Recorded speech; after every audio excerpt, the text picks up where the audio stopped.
But what makes us so sure in this painting that the scream is about something deeper and more dreadful is the painting's form, the way the environment, the face, and the body of the subject seem to warp. The painting has a kind of dreadful, destabilizing wobble of horror, and when we look at it, we think the subject must be feeling that way. It's almost as if the emotions of the character are too much to be contained and bleed out into the world around them. This same kind of thing can be seen in the tragedy of Macbeth, the latest of many screen adaptations of Macbeth and the first film directed by Joel Cohen without his brother. It's a visually bizarre film to hit screens in the year of our Lord 2021. In the film, Macbeth's madness doesn't just come forth in his utterance or actions, it appears vividly on screen.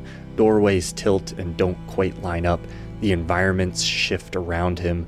The landscape of the film is unapologetically unreal. The characters inhabit a realm that is shaped by their internal psychological state, and it's as if they inhabit the landscape of their own mind and we get to peer inside. It's an incredibly unique looking film, but when cinematographer Bruno Delbonnel started to paint shadows onto the sets themselves, he didn't just come up with that harebrained idea on his own. He was actually borrowing a technique from a 100-year-old movement whose mark on cinema has been deep and which extends widely into film and TV to this day. In 1916, Germany banned all foreign films, which led to an explosion of domestic filmmaking that was uninfluenced by a lot of outside sources. At that time, the country was in social and economic turmoil, the kind that would make it vulnerable to being captured by a horrifying authoritarian spirit in just a few more years. And it was in this environment filmmakers turned to an artistic movement called Expressionism to help them tell their stories on screen. These early Expressionist films dealt with feelings of anxiety, oppression, insanity, and misery, and these themes weren't just portrayed in the plot, they were built into the lighting and the sets. It isn't just the characters who have gone insane, but almost the environment itself. The city in the cabinet of Dr. Caligari is like a warped funhouse version of a city. In Nosferatu, the exteriors are daunting and shadowy, and interiors are unwelcoming. In Metropolis, perhaps the most influential early sci-fi, the world is imposing, oppressive, and overwhelming. Expressionism is a relatively simple idea. Express interior experiences externally in the environment that surround the subject and in the style of the work itself. And the German films of this era are incredibly stylistically provocative and bold. They were unlike any other stylistic movement that had come before in film, and looking at them now, they're still striking to look at. There's a single several-second shot from The Touch of Evil that I think about maybe more than any other shot in any movie. Here it is. There's nothing inherently unnatural happening in this shot, nothing that actually defies physics, but it's sinister. The world seems to warp. It's like the wall is closing in. The physicality of what's happening in the shot feels like an expression of the terror of the character that's being approached. While that one shot in particular has lodged in my brain for some reason, there are many such shots in Touch of Evil. The environment is chaotic, slanted, in constant conflict, and forcing itself in on the characters. When the Nazi regime began rising to power in Germany, many of the great German Expressionist filmmakers like Fritz Lang fled to Hollywood, and their work and style left their mark. But there was one genre in particular that borrowed heavily from the ideas that had been developed in Expressionist cinema, and that was film noir. I've already shown some examples from Touch of Evil, but the most iconic noir, Double Indemnity, is a perfect example of this. In these scenes, while the characters plot murder, the environment is dark and prison-like, seeming to close them in and hide them in shadow as if to convey their psychological state. The Third Man also does a great job of illustrating how the Expressionist approach to portraying a setting influenced film noir. This is a different kind of Expressionism, though, than German Expressionism, perhaps one that was more palatable to American audiences. The environments don't bend to defy physics, but they're structured or lit in such a way that they're still exaggerated and warped. They're not impossible, but they're definitely not reality either. And the way in which the environments depart from reality is where the internality of the characters is being expressed.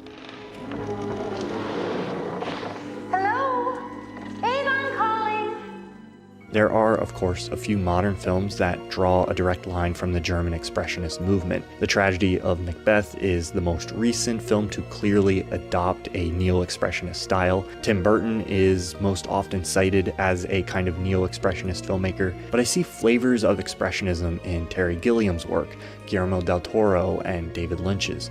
I think Lynch's expressionism gets overlooked because Lynch's work is often both expressionist and surrealist, and the surrealism steals the show, especially in his later work. But while a film like Eraserhead has surrealist elements, its environment and the landscape that surrounds the character seem to me to be distinctly expressionist.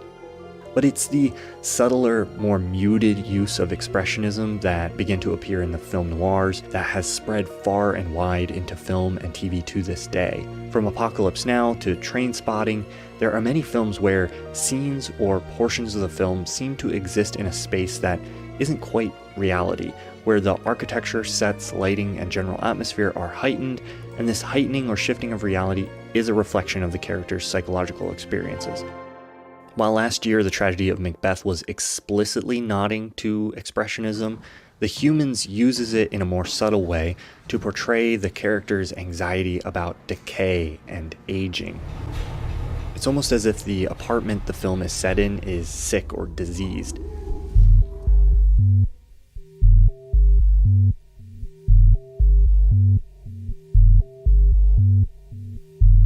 Since season 1, Euphoria has been making the term neon noir rattle around in my head, but I couldn't quite place a finger exactly on why. The show has none of the plot elements or stereotypical characters of noir films, but what are these stunning shifts in lighting and evocatively lit environments that often appear in Euphoria, if not an external manifestation of these characters' internal feelings? Euphoria feels like a noir not because of its content, but because it harnesses expressionism like the classic noirs did. While expressionism has been an incredibly influential force in film, I feel like the echoes of expressionism in film and TV don't get recognized as such, in part because it's been a century since the movement, and unless you've gone to film school or are a hardcore cinephile, you probably haven't seen many of the original German Expressionist films. Some of the directors working now who are using these techniques may not even be drawing direct influence from the German Expressionists, but simply from the many films since then that were inspired by them. But German Expressionism brought to screen an idea about how you could approach lighting and set design, and this idea was so revolutionary that it became such a part of the fabric of film that now I think it's almost invisible to us. The movement became just another technique. In her review of Taxi Driver, Pauline Kael argues that Scorsese's portrayal of the city is an expressionist one. Scorsese may just naturally be an expressionist. Scorsese's expressionism isn't anything like the exaggerated sets of German directors. He uses documentary locations, but he pushes discordant elements to their limits, and the cinematographer Michael Chapman gives the street life a steamy, rich pulpiness. It wouldn't be hard to say almost exactly the same thing about how Euphoria portrays high school. Often when a modern film or show uses expressionism as a technique, people just say it's stylized or surreal. But you can be heavily stylized without being explicitly expressionist, and surrealism is its own unique way of bending or warping reality. Usually it's a language of dreams or the subconscious, while expressionism is a language of subjectivity projected outward. In film and TV, I think the two can often look like each other or even be used in the same work, but they have different uses and effects. And it's easy to look at films like Blade Runner and Blade Runner 2049 and simply imagine that the worlds they portrayed are stylized visions of the future, which in a sense they are, but they are also both direct descendants of both film noir and Metropolis, one of the renowned works of German Expressionism. And in Metropolis, the city isn't just a portrayal of a possible future, its design is an external manifestation of anxieties about the present in Germany in the 1920s. You can read the cityscapes in Blade Runner films as an imagining of the future, but you can also read it as an expressionist portrayal of our present environment, where all the worst elements become exaggerated to a distorted extreme. Despite the fact that it flies under the radar, Expressionism is there if you look for it, and it may even be gaining in popularity. The Coen brothers have made many films that draw heavily from noir or are just noirs, but why now in 2021 did Joel Coen feel compelled to return to noir's predecessor more directly? The German Expressionists projected an internal anxiety and discomfort outward, but I think it's kind of a two-way street. Edvard Munch, in talking about his inspiration for The Scream, said he painted it after he sensed a scream passing through nature on an evening walk. For Munch, the scream isn't just a feeling, but something he sensed outside of him. Expressionism blurs the boundaries between subjectivity and the external world, and how we feel affects the way we see the world around us. But the world around us also affects the way we feel. When the environment seems more off balance, crooked, littered with shadows, or unreal, perhaps that's when artists start looking for ways to express that.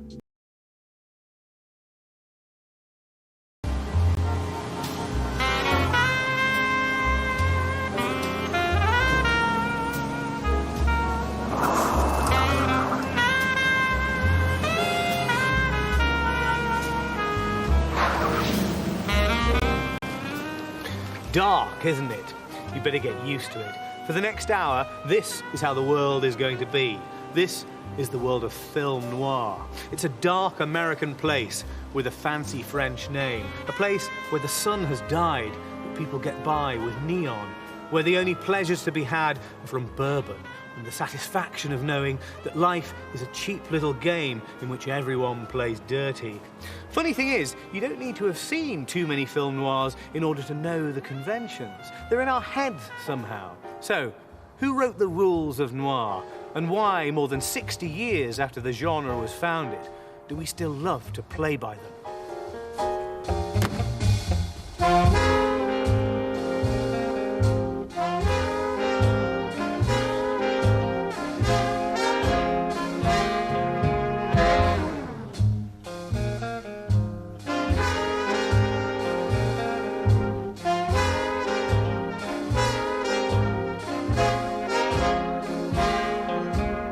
Now, I'm going to say one word at a time. Most of them won't mean a thing to you. But I want you to say whatever pops into your head. Cigarettes. Rainy streets. Black. Mournful. Peter Lorre. Shadows. Robert Mitchum. Lipstick. Fate. Bogart. Guns.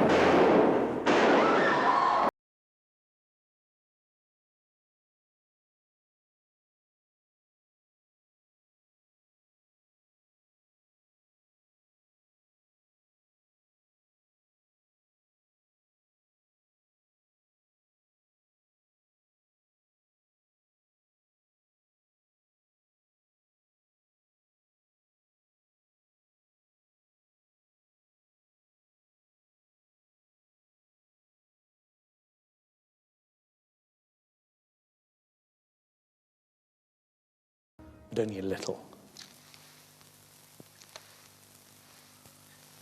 Okay.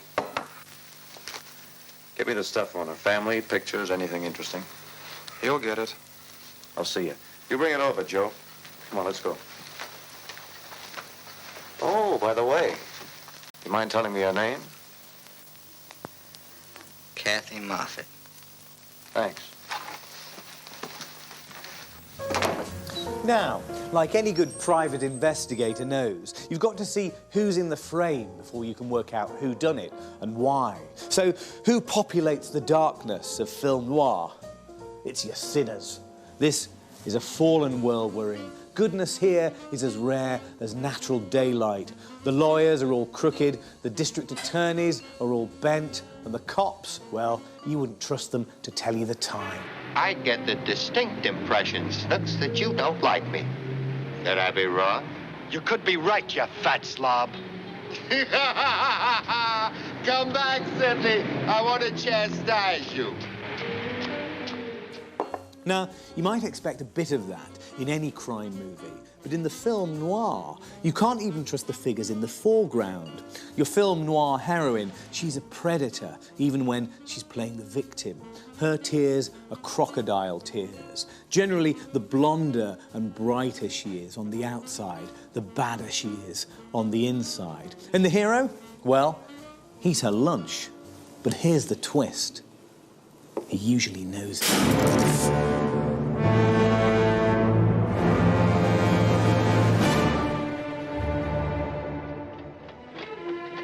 Double Indemnity is a noir with greatness carved on its black heart. This dame has more history than the Smithsonian, and this hero is a dead man walking past the tin peaches.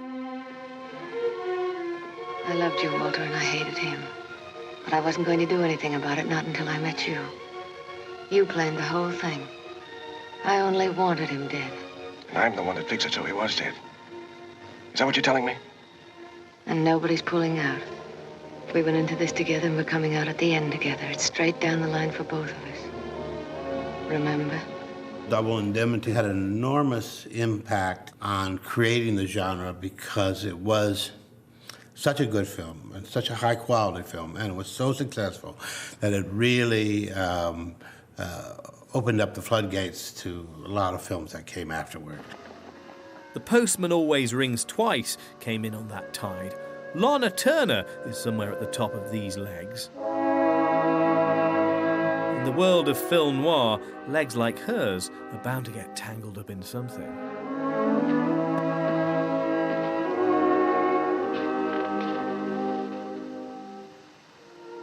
You drop this? Thanks.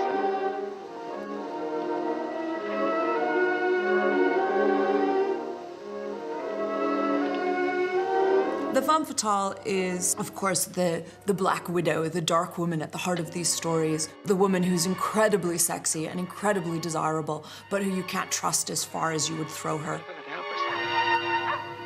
You've always got a woman who's kind of the catalyst for all the bad things that happens. You could really put the battery cables on there and jack it up, you know, because you had the visuals of people like Stanwyck, Jane Greer, and Out of the Past. These were women you could feel the coldness of a corpse coming off of them. You touch me and you won't live till morning. They have to be a little bit dirty. They have to be a little bit slutty. They've been around the block. Hey, that's nice perfume. Something new. It attracts mosquitoes and repels men. And all of that is part of the way that they're troped as being beautiful, sexy, but dangerous. You're right. Been lying like mad. I hate men. I loathe them. It's probably worth thinking about a character, say, like Barbara Stanwyck's character in Double Indemnity. Her introduction is at the top of the stairs, wrapped in a robe. She's been sunbathing, and she's not wearing very much. And Fred MacMurray, playing Walter Neff, is shot from below, looking up at her. And even that, in a very unconscious and basic way, establishes a power relationship there. She is quite literally superior to him. Is there anything I can do? The insurance ran out on the 15th. I'd hate to think of you having a smashed fender or something while you're not fully covered. Perhaps I know what you mean, Mr. Neff. I've just been taking a sunbath. No pigeons around, I hope. Now, about those policies, Mr. Dietrichson, I hate to take up your time, but... Oh, that's all right. If you wait till I put something on, I'll be right down. And she comes down the stairs, and the camera focuses on her ankle, because Fred MacMurray is focusing on her ankle and her legs. And there's a sense that comes through very strongly there in Fred MacMurray's voiceover. And he's talking about that anklet and how he can't get that anklet out of his mind, and the legs, and that suddenly he's not thinking about insurance anymore, and he's thinking about Barbara Stanwyck.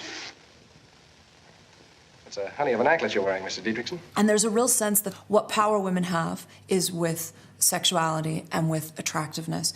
And if women want to have fantasies of power, and what women don't, what people don't, these stories are very much channeling that sense of where you could get your power from. Your picture don't do you justice, baby. Why don't you break his head, Jeff? I was hoping you'd do this. That's Jane Greer backed up against the curtain. She can hardly conceal how thrilled she is by the sight of Robert Mitchum punching the lights out of the blackmailer who's come to reveal all the double crosses on her resume. Out of the Past is Mitchum's greatest turn as a film noir anti-hero. These are the type of men who populate film noir. Hello. You wouldn't want your daughter to marry one unless you were happy for her to troll off with one of these losers. Guys who drink too much, smoke too much, earn too little, and struggle under the weight of their cynicism. That's one, Eddie. Don't, Marlowe, don't! Don't! It's two, Eddie. Don't shoot, it's me, Marlowe! To me, noir is about what's inside the characters. Their sense of psychosis, their claustrophobia, their desire to escape this world gone wrong that they find themselves in, particularly after World War II. Do you know this gentleman? No. Did you ever see him before? Yes, a few times. Where? At the Patio Apartments. We both live there. Do you know who he is? Yes. When I moved in a few days ago, Mr. Steele was pointed out to me by the manager. She was very proud of having a celebrity for a tenant. Did you see Mr. Steele last night? Yes, as I came home, I saw him going to his apartment with a girl. That girl was Mildred Atkinson. She was murdered between 1 and 2 o'clock this morning. In a Lonely Place is a film that isn't trying too hard to be noir, which I like. Bogart plays a struggling screenwriter who might or might not be a murderer. You never know till the end of the film. And it's his best performance, I think, in a very distinguished career. You know, when you first walked into the police station, I said to myself, there she is, the one that's different. She's not coy or cute or corny. She's a good guy. I'm glad she's on my side. She speaks her mind and she knows what she wants. Thank you, sir. But let me add, I also know what I don't want, and I don't want to be rushed. These people are all trapped in these spaces, and whether it's the nightclub that they go to or the apartment house, and you can feel them trying to rip their way out of it, and they can't.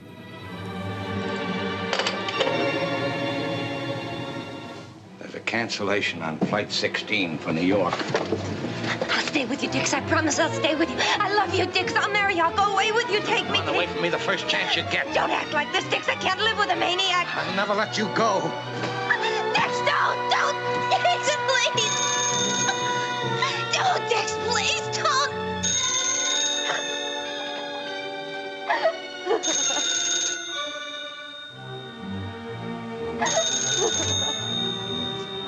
These people can't connect even though they're in love. They can't make that final step to hold each other and hold on to each other and get through to the daylight.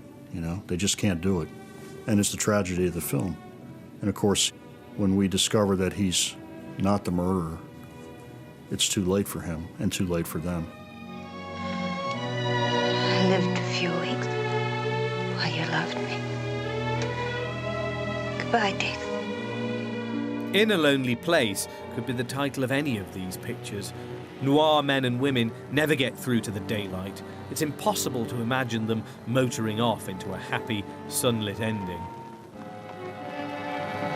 Dirty double-crossing rat!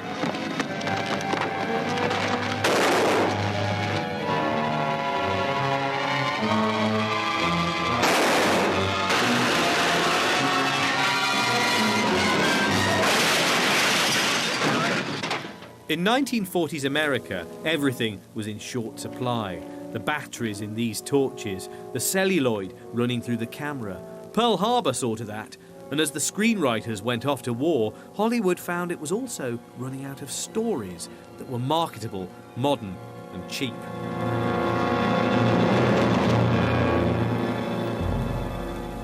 Film producers had to look beyond the shiny papers and the Book of the Month Club. And where they looked was to narratives that were produced as quickly and efficiently as the films themselves. The sort of stories that were written on typewriters and printed on yellow paper. The kind of stories that came off on your fingers as you read them. This was fiction of a different consistency. Rough, somehow, and it had a name.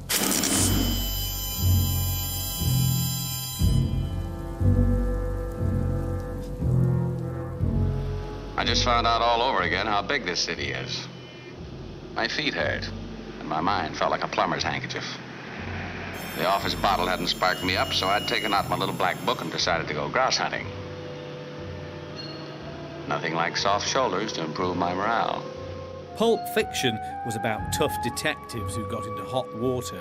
That's how it got its alternative name, hard-boiled. It was strong meat, and film producers loved its flavour. That's why the guys who cooked up hard-boiled plots should get the credit for creating the recipe for film noir. Guys like Raymond Chandler, who wrote Murder My Sweet, and James M. Cain. They wrote about cheap detectives and cheaper crooks, people who weren't at home in places with a carpet. I seen your name on a blackboard downstairs. Yeah? I come up to see you. You're a private eye, huh? That's right. But it was Dashiell Hammett who was the daddy of the genre.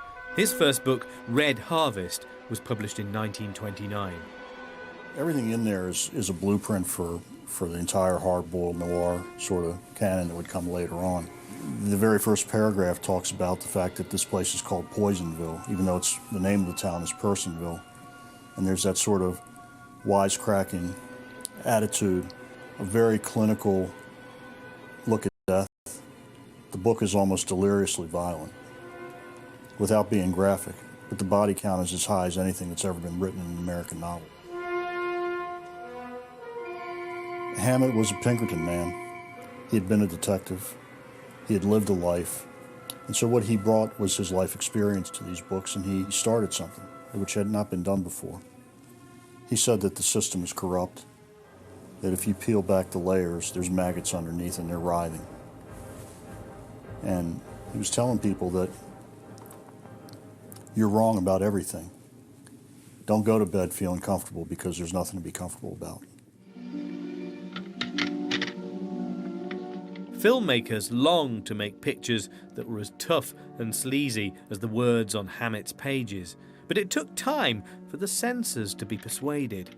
Here's Bogey in a Hammett story. The Maltese Falcon. It had been filmed twice before, but only this version, hatched by John Huston, captured the cheap and venal nature of its characters. Oh, Effie? That's me. Now listen, Precious. Miles has been shot. Yeah, dead. Bogart as Sam Spade is actually the definitive hard-boiled character transferred from the page to the screen. It's the most successful effort I could think of. But please believe me, Sam, I wouldn't have told him if I thought Floyd would kill him. If you thought he wouldn't kill Miles, you were right, Angel. Miles hadn't many brains, but he'd had too many years' experience as a detective to be caught like that by a man he was shadowing up a blind alley with his gun in his hip and his overcoat buttoned. But he'd have gone up there with you, Angel. He was just dumb enough for that. That kind of hard-boiled world has become our reality, whether it existed or not. And it's a magnificent creation, but it is a creation. Once Hammett's nasty world had made it to the big screen, the dark work of other writers was given the green light. Like Double Indemnity, that hot, filthy novel by James M. Cain. Hold tight to that cheap cigar of yours, Keys. I killed Dietrichson. Me, Walter Neff. The characters speak in what, of course, is now known as the hard-boiled, or even then was known as the hard-boiled style. And there's this flat delivery, very matter-of-fact, and very tough guy. And everything about the language is going to be tough guy. Insurance salesman, 35 years old, unmarried, no visible scars. I killed him for a woman, and I killed him for money. And I didn't get the money, and I didn't get the woman. Pretty, isn't it? And it's that pretty, isn't it, that I think is so characteristic of it, of the cynicism of the language and the cynicism of all the characters in their relationship to each other. Sunset Boulevard, like Double Indemnity, is shaped by noir's debt to Pulp Fiction. You're about to hear the voice of the hero. He's dead, but he still gets to tell us the story of his life, whispering his nasty little thoughts into your nasty little ear. Maybe you'd like to hear the facts, the whole truth. If so, you've come to the right party. You see, the body of a young man was found floating in the pool of her mansion, with 2 shots in his back and 1 in his stomach. Nobody important, really. Just a movie writer with a couple of B pictures to his credit. The poor dope. He always wanted a pool. Well, in the end, he got himself a pool. Only the price turned out to be a little high. I've always loved narration because it's kind of intravenous feeding. You know, you're getting nourishment, but you can't taste it because it's just slipping into your veins. You know, like Mitchum in Out of the Past. And here it is a very kind of toxic feeding. You know, he goes to this little bar in Mexico and he says, you know, I sat there and I knew she wouldn't come, but I sat there anyway. I went to Pablo's that night. I knew I'd go every night until she showed up. And I knew she knew it. I sat there and drank bourbon and I shut my eyes, but I didn't think of a joint on 56th Street. I knew where I was and what I was doing. I just thought what a sucker I was. You know, and just like sort of accepting his fate of being the hapless lover, and then eventually she does come, you know. And then she walked in out of the moonlight, smiling.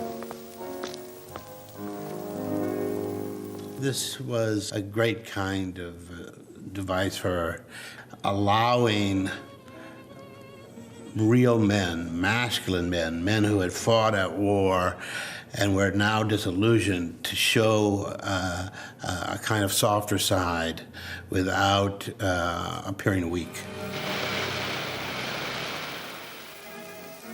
I never saw her in the daytime. We seemed to live by night. What was left of the day went away like a pack of cigarettes you smoked. I didn't know where she lived. I never followed her. All I ever had to go on was a place and time to see her again. I don't know what we were waiting for. Maybe we thought the world would end. Maybe we thought it was a dream and we'd wake up with a hangover in Niagara Falls. I think that there are several reasons why voiceover becomes useful for them. And eventually they start playing with it and thinking about the kinds of effects that they can actually create with it. They use it when detectives are beaten up or drugged, like in Murder, My Sweet. There's a kind of surprising line for modern viewers where Dick Powell says, and then I found myself in this crazy coked up dream. And you think, wait a minute, did I hear that right? Did he just say what I think he said? Next thing I remember, I was going somewhere. It was not my idea. The rest of it was a crazy coked up dream. I had never been there before. And so the voiceover again lets the film make sense of this quite surreal sequence and lets them play with that kind of attempt to render a drugged, narcotic interrogation scene. So they actually begin to use it to experiment with psychological effects, memory, dream, nightmare. And again, that becomes sort of carried out into other films in the era as well, but it's really, really characteristic of film noir.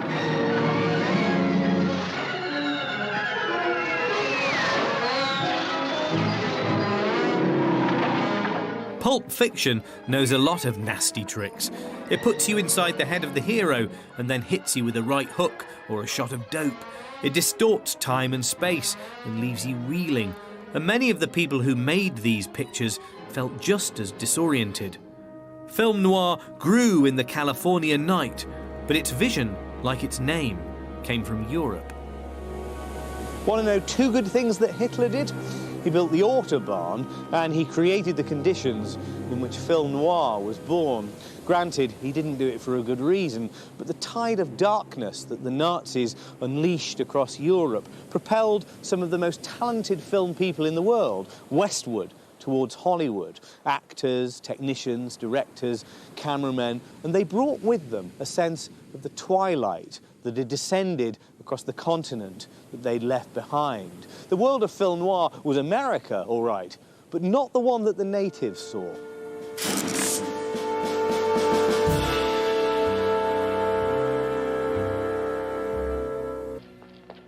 The films that these filmmakers were producing, they're absolutely imbued with that sense that they'd actually experienced what was becoming the war in Europe and experienced the real terror of the Nazi regime in a way that their American counterparts absolutely had not.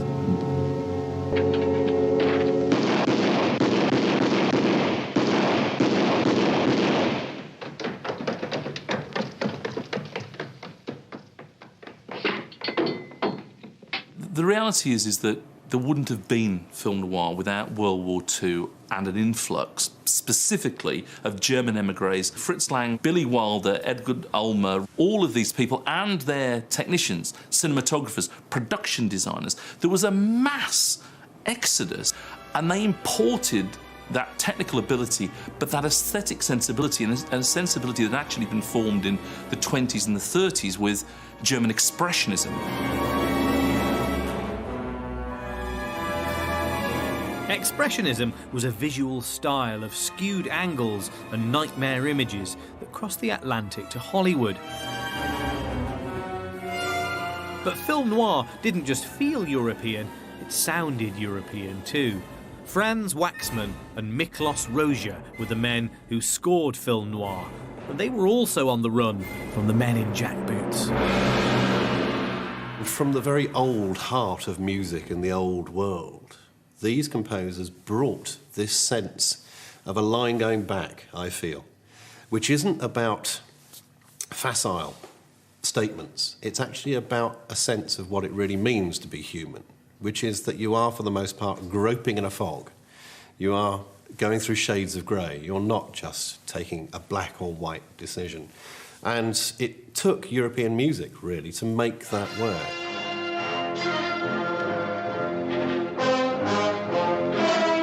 And in a film like The Killers, this is Miklos Rozsa being very clever, because what he's got is a situation that he'll have had 1,000 times before, which is threat, danger. Two people walking into a bar who are going to shoot somebody else. Now, he could have gone with ordinary threat music, but instead of that, what he does is he plays a sort of barroom piano. Now, this piano is doing kind of boogie-woogie sort of stuff, very much of its day, but modern for the period of the film. But the orchestra begins to creep in behind the piano doing what it's doing, until the first moment we see The Killers, when, absolutely out of time and absolutely out of any key at all, we get... We know The Killers theme. That's the first thing we heard, was bum, ba-dum, bum, underneath the title sequence. It's the other thing about film noir is that it promises suspense. And those first few notes in any title sequence, whether it's the thwack at the beginning of On Dangerous Ground, that's the payoff to those of us who've seen a poster saying, come and have the most suspenseful evening of your life.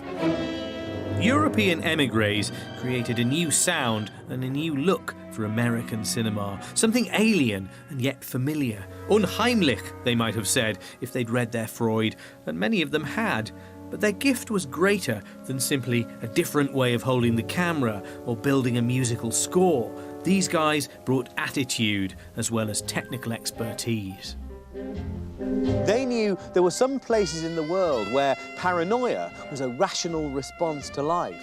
There's a very dark idea lurking at the heart of their films. What if American cops and lawyers and officials were much the same as the ones who had made their lives a misery in Europe? What if, even though the right side had won the war, there was going to be no bright new dawn, just more darkness and amorality, but with automatic cars and smoother cigarettes?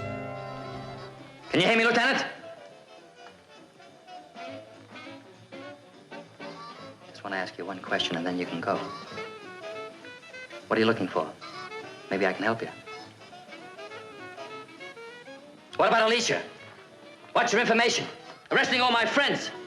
Phony warrants. What's behind it?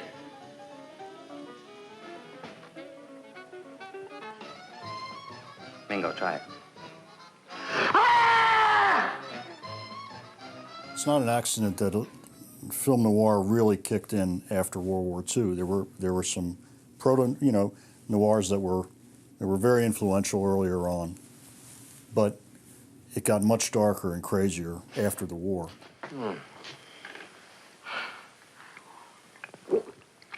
These people saw a lot of death, and they saw the mechanisms of fate and what people do in times of war that can make them inhuman. Where'd you go with Banyan? Nowhere. Nowhere! He dropped me over the gaiety! Sure, the gaiety, the gaiety. Oh, you pig, you lying pig!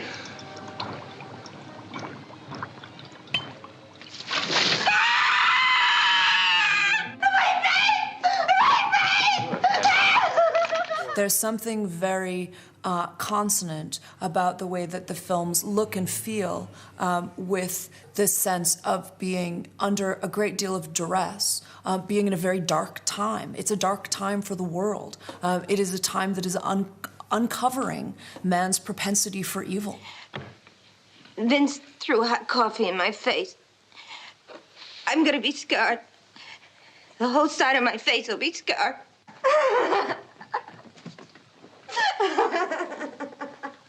Where's Stone now? I don't know. They made Higgins take me to the doctor. Higgins, the police commissioner? Yeah. After the doctor put on the bandages, I ran out. Can I stay with you? Please, can I stay? It was a remarkably pessimistic and bitter period for American cinema, which has, in the course of its history, made money making people feel good. Yet here we hit into this very fertile period where these kinds of gloomy and pessimistic films were actually very commercial, which is why it was a great period for artists, because it opened up all kinds of venues for expression. The producers of Gun Crazy were a pair of former racketeers. They let the director do anything he liked, except spend money. But look at the result. Laurie, go! Come on! Get in!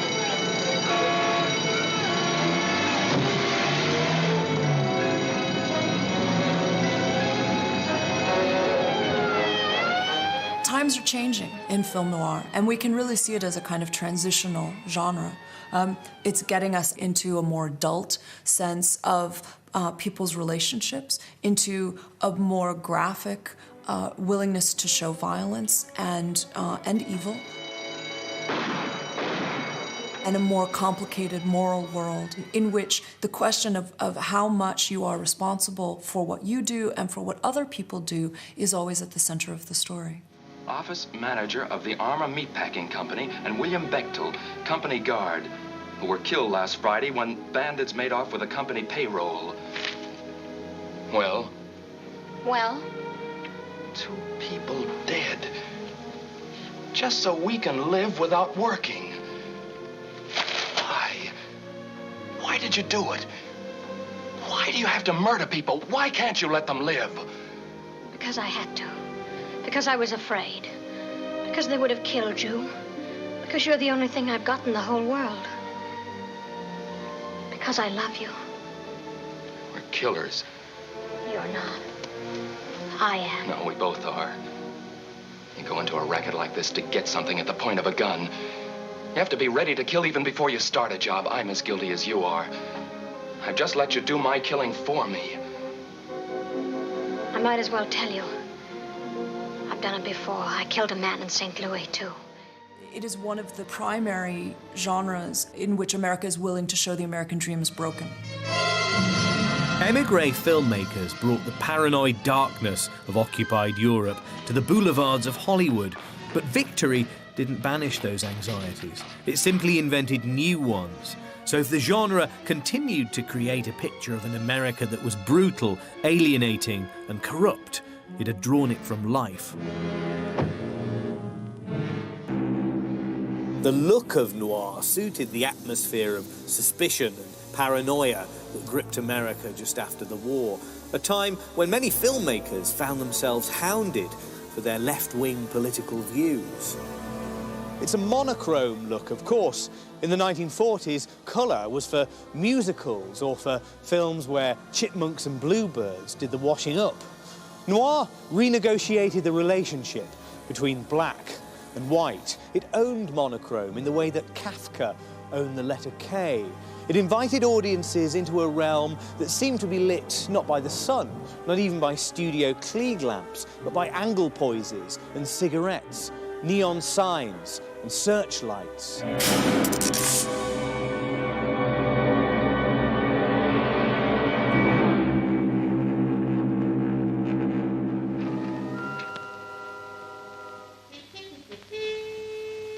Who's that? It isn't May. This is an early but perfect example of the style, and it's an obscurity, a cheap little B-movie shot in a few days on the RKO backlot, and its images are straight from the haunted house of German Expressionism. Nosferatu seems to be on an American vacation, and he's played by Peter Lorre, who, back in Berlin, had been Expressionism's goggle-eyed poster boy.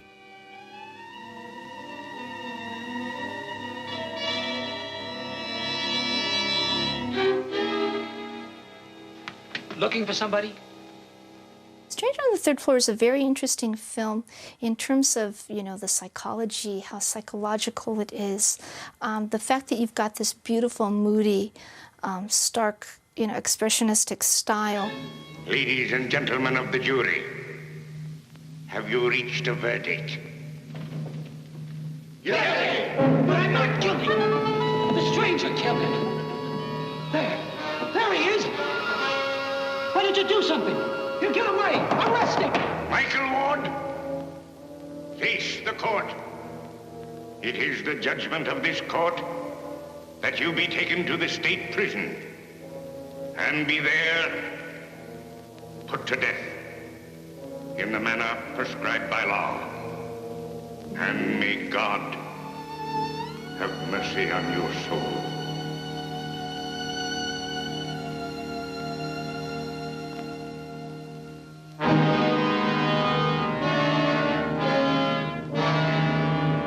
Wonderful voiceover narration and the dream sequences, and the fact that you've got all these, these oblique, lines and barred shadows of entrapment, and all these wonderfully vivid, wild, expressionistic hallucinations that he's having over guilt. There are many things that are wonderful in terms of film noir, and it really does stand out as an interesting early example of film noir. Wake up. Why did you do it? Speak up! Why did you kill him? Come on, come clean. Come fast and we'll go easy on you. I didn't. Stop lying. You know you're killing him. I didn't. The stranger did it. The man I saw in the hall. Where'd you hide the gun? I never had a gun. Where did you put the knife? What knife? This one. Ah, you thought we wouldn't find it, eh? I didn't kill him. I didn't. Extra, read all about it. Extra, read about it. Light doesn't simply allow you to see what's in the frame. It carves the subject up like meat on a slab. It dismembers people. Some actors hated the way that the shadows slashed their faces, but this was all part of the agreeable cynicism of noir. Let's take these movie stars, these pin-ups, and chop them to pieces with chiaroscuro, cut them down to size, reduce them to abstract arrangements of light and shade. The case started in Los Angeles, in a district just off Santa Monica Boulevard. A Secret Service agent had arranged a meeting with an underworld informant. Well, the noir as a genre, it was about, characters who were in this grim, greasy, dark world. They lived at night, they were loners, they were by themselves. There's sort of fatalism about the sort of lighting, which you could therefore have an excuse to be very bold. It's very elemental. It's just one character or two characters or one light source. It's not complicated, film noir. It's not complicated to do. I think one of the things in noir is a lot of things are down low and shadows are being thrown up on the walls, and the cameras are kind of low as well, making people taller. As they come forward, they get bigger and more menacing.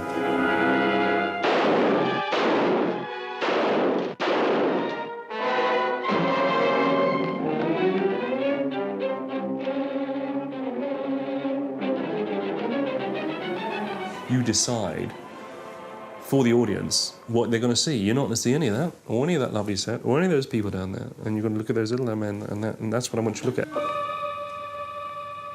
You have no choice. Noir began as an airless kind of cinema. A cinema in which the view from the window was always fake and all the driving was done on back-projected roads.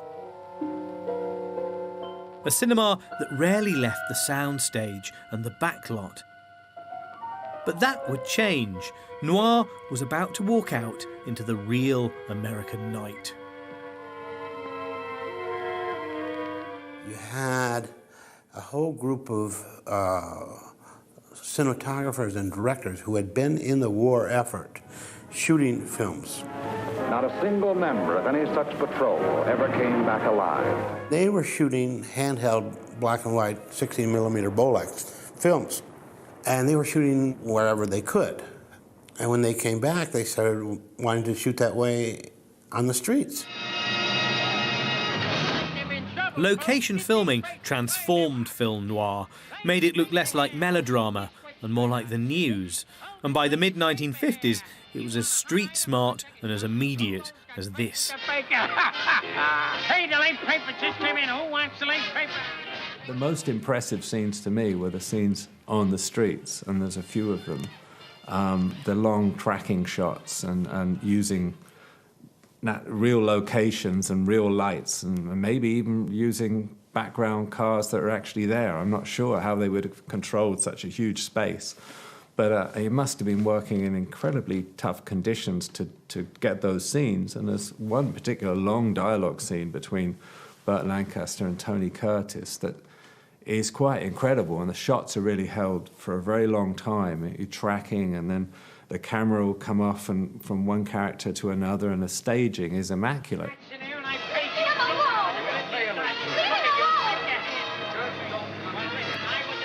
I love this dirty town.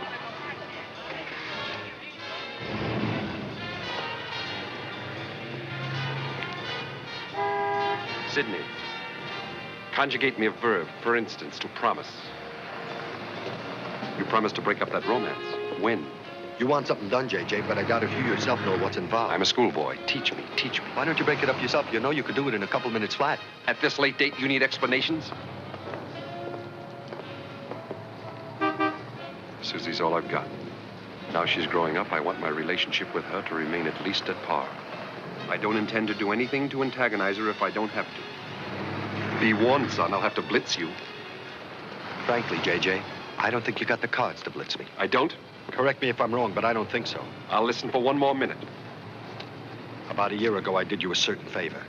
It was a thing, well, I never did such a dirty thing in my life. All right, it's forgotten, forget it. Which brings us up to 5 weeks ago.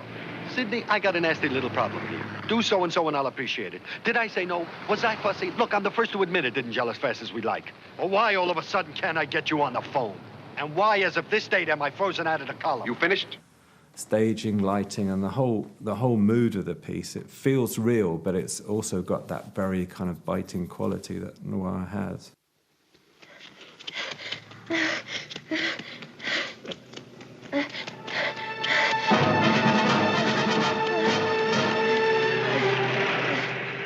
The opening of Kiss Me Deadly is, I think, one of certainly the greatest opening in film noir, but one of the great openings of all time. It starts on these legs. It's all about feet, really. It starts on Cloris Leachman's feet running down this highway at night, and then you see a full figure and cuts back to her feet and tracking.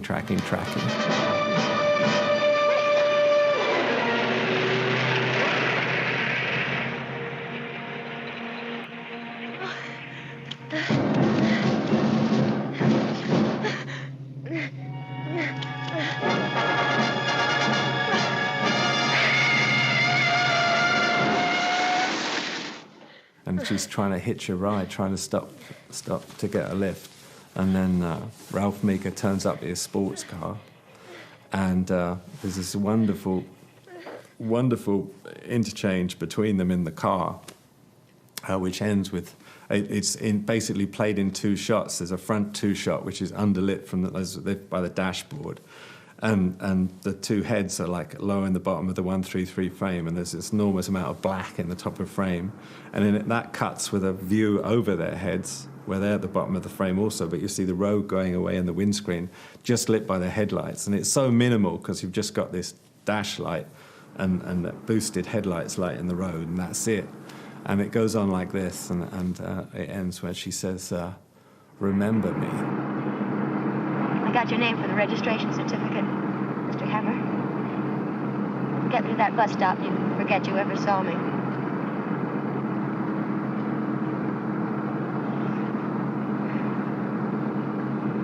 We don't make that bus stop. We will.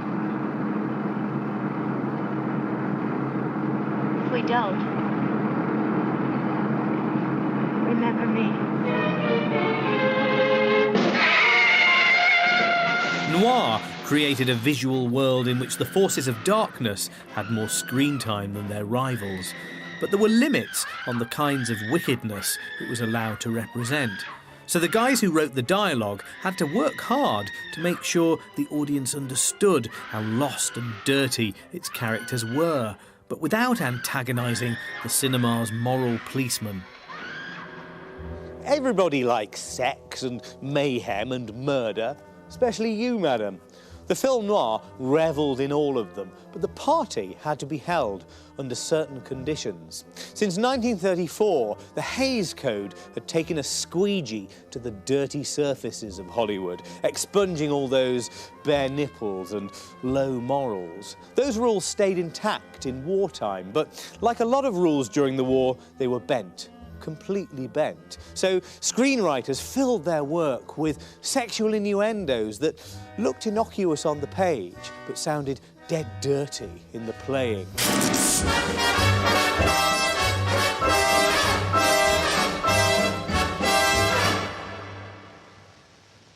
Wish you'd tell me what's engraved on that anklet. Just my name.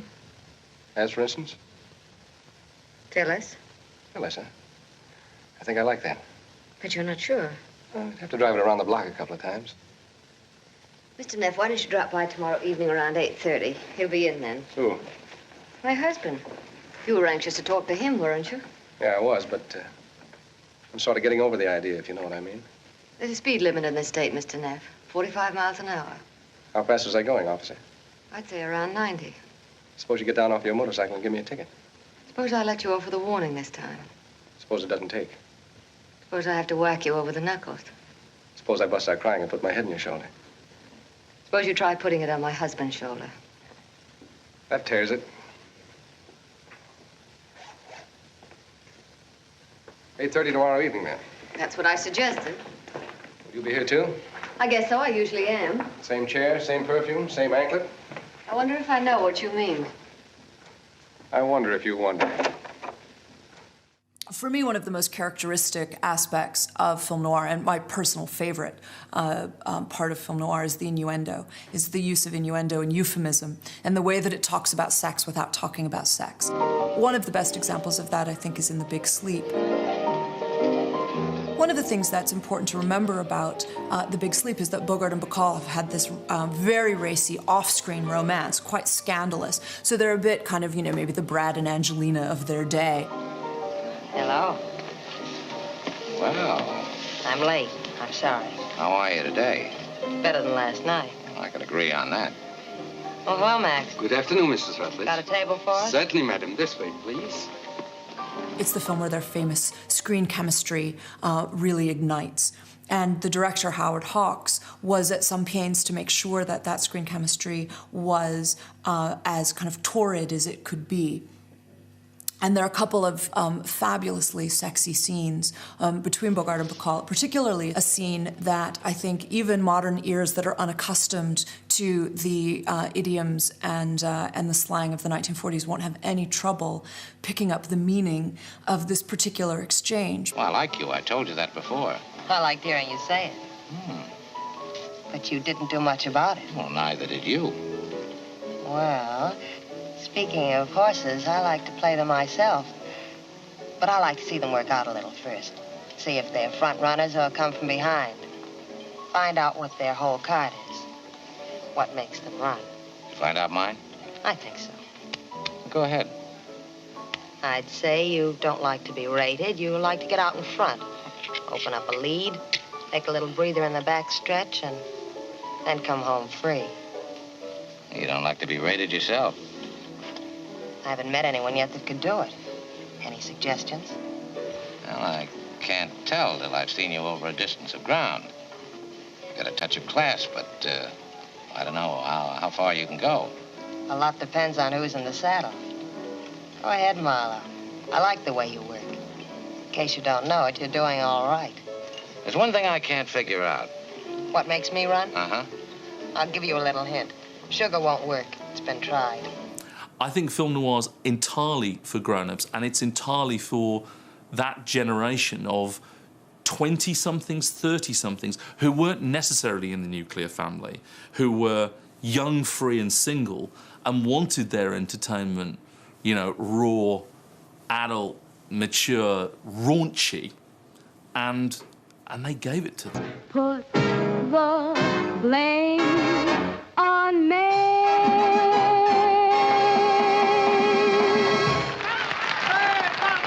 On paper, this probably looked like a musical interlude. On the screen, it's Rita Hayworth doing stuff that would have had half the audience slack-jawed with desire. But as well as sex, violence had to be smuggled past the censor.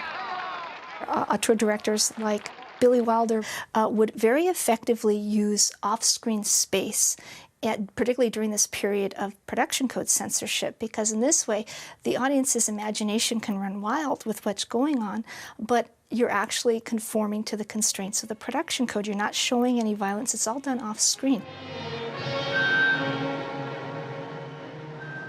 Remember what the doctor said. If you get careless, you might end up with a shorter leg. So what? I could break the other one and match him up again. Makes you feel pretty good to get away from me, doesn't it? It's only for 4 days. I'll be back Monday at the latest. The fact that when the murder is done, you don't actually see the violence on the screen. You see just this tight shot of Phyllis's face as Neff is murdering her husband. This is not the right street. Why did you turn here? What are you doing that for? What are you honking the horn for?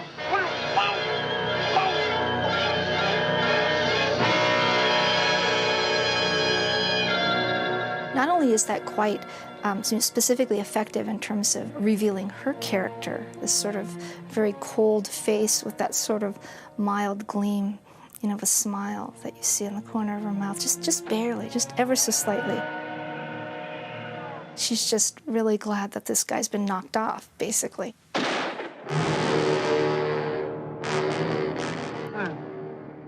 As time moved on, the camera found itself increasingly free to look upon violence without averting its gaze.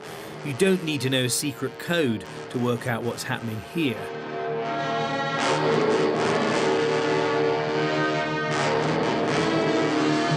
A Touch of Evil is so odd in its the gallery of grotesques, the close-ups, the Dutch tilts, the extremely fatalistic dialogue. How could you arrest me here? This is my country. This is where you're going to die.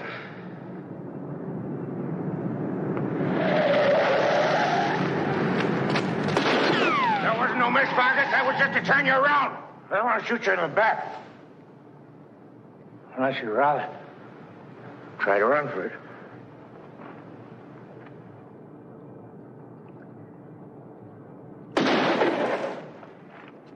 These characters are after some kind of warped version of the American dream, when you think that you're entitled to anything that you want and that there are no costs to it. And a sense of disappointment and even resentment that you don't have what you've been promised.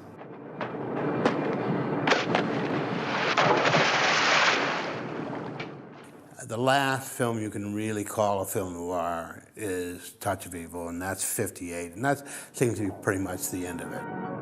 What does it matter what you say about people?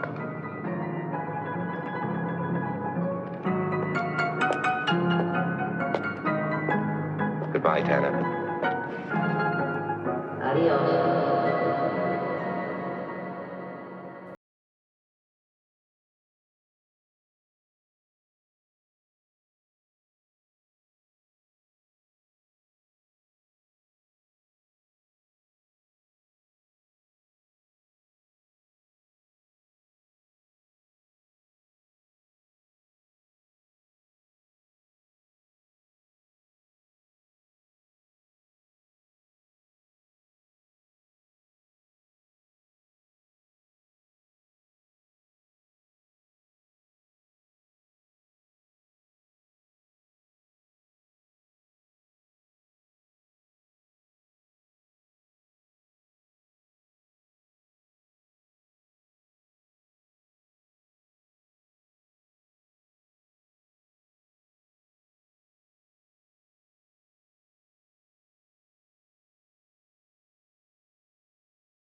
Take a journey through very dark times indeed, along with the Shelby family, with the whole story, so far, of Peaky Blinders, available now on iPlayer. And now we know the rules of film noir from 1951 and starring Ida Lupino, the film On Dangerous Ground, in a moment.